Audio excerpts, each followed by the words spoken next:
خداوند را چگونه میتوان توصیف کرد؟ عده‌ای از مردم بر این باورند که خداوند هم قابل توصیف است و هم قابل شرح. تعدادی نیز جنسیتی برای خداوند قائل میشوند و تردیدی در آن ندارند، چون اکثر افراد در صدد هستند تا خود را توصیف و تشریح کنند. لذا تصور می‌کنند که به همان نسبت هم توصیف پروردگار لازم و با اهمیت است.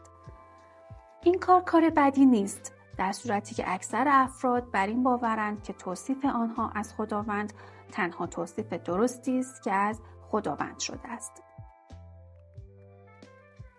اگر تصورت بر این است که خداوند به شیوه خاصی به پدیده ها می نگرد، به شیوه خاصی می شنود و به شیوه خاصی حضور دارد، به تو بگویم که همواره در اشتباه بوده ای. مسئله هویت، ظاهر و پیام پروردگار از ابتدای خلقت تا کنون از آن عمومی را در همه جا به خود مشغول ساخته است. با وجود این، پاسخ به این معما که خداوند کیست همواره و در تمام اوقات درست در مقابل ما بوده و آن این است که خداوند همه چیز است. خداوند هستی و حیات است و آنچه حیات است خداوند است. این ادعای ساده که پروردگار همه چیز است دلایل ضمنی عمیقی دارد، چون اگر خداوند همه چیز باشد پس چیزی نیست که خداوند در آن نباشد. هیچ موجود زنده، هیچ شیء فیزیکی، هیچ تجربه و یا هیچ هیجانی، هیچ چیزی در کل عالم هستی. این ادعا سوال دیگری را به ذهن متبادر می سازد و آن این است که اگر چیزی نیست که خداوند در آن نباشد، پس آیا خداوند جزئی از خود را محکوم می سازد یا هیچ کس و هیچ چیز را مورد قضاوت قرار نمی دهد و محکوم نمی سازد؟ عشق بدون قید و شرط پروردگار سبب می شود که خداوند بدون قید و شرط حتی بدترین خطاهای ما را بپذیرد، به شرطی که در مقام جبران خطاها برآییم. آیا اگر ما ادعا می‌کنیم که خداوند صرف نظر از اینکه چه کار یا عملی از ما سر بزند ما را محکوم نمی‌کند، به این معناست که اعمال ما بازتاب و تأثیر منفی به جا نخواهد گذاشت؟ مسلم است که به جا می‌گذارد. خداوند با محکوم نکردن ما قانون عمل و عکس العمل را از زندگی نفی و باطل نکرده است. هر آنچه شما انجام می‌دهید نتیجه‌ای به بار می‌آورد. این قانون طبیعت است و اجتناب از آن غیر ممکن است.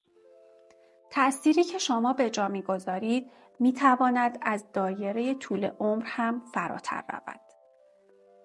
مدت‌ها پس از اینکه شما کالبد فعلیتان را ترک می‌کنید، تأثیر همه کارهایی را که انجام داده اید احساس می‌کنید. البته نه به صورت کیفر و مجازات، بلکه به صورت نتیجه و پیامد. برخلاف تنبیه و مجازات، این پیامدها غیر شخصی هستند، به این معنا که ارتباطی با شما یا درست بودن یا نادرست بودن آنچه انجام داده اید ندارند، بلکه به صورت پیامد طبیعی آنچه انجام داده اید ظاهر می شوند.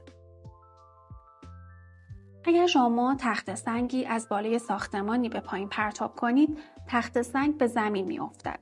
این اتفاق رخ می دهد نه به دلیل اینکه تخت سنگ بد است یا اینکه عمل پرتاب کار نادرستی بود، بلکه صرفاً به دلیل اینکه قانون جاذبه این چنین نتیجه‌ای را اقتضا می کند. هر آنچه غیر خداوند باشد، انکار پروردگار به حساب می آید.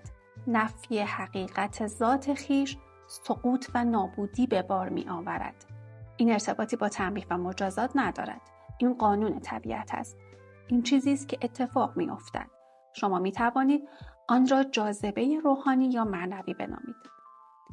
شاید به همین دلیل باشد که هر وقت ما کاری غیر خدایی انجام می دهیم، اطرافیان به ما گوشزد می کند که به یاد سنگینی باری که برداشته این باشیم. شکستن قانون جاذبه معنوی نتایج جانگدازی ممکن است به بار آورد. به این معنا که می تواند ما را از نظر روحی و معنوی بمیراند. ما احساس می کنیم گویی از نظر روحی مرده ایم. خود را از پروردگار جدا احساس می کنیم.